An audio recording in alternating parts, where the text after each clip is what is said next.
పాతాళ భైరవి శక్తి, భక్తి మరియు విధి. ఈ భూమి కింద అగాధలోతుల్లో లోకముంది. అది పాతాళ లోకం. ఆమెనే మహాశక్తి. భయానక రూపంలో ఉన్న ధర్మాన్ని కాపాడే తల్లి పాతాళ భైరవి.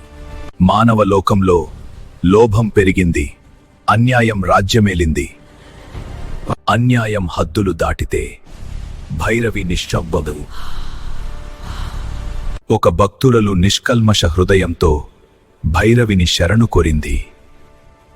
శక్తి పొందాలంటే త్యాగం అవసరం. భైరవి బతురాలిని పరీక్షించింది. భక్తి గెలిచింది. త్యాగం ఫలించింది. ధర్మం విజయం సాధించింది. దుష్టులకు శిక్ష తప్పదు. భైరవి న్యాయం ఉంటుంది. దుష్ట శక్తులు నశించాయి. లోకం మళ్లీ శాంతిని పొందింది. ధర్మం ఉన్నంతకాలం పాతాళ భైరవి ఉంటుంది. అవసరం వచ్చినప్పుడు మళ్లీ అవతరిస్తుంది.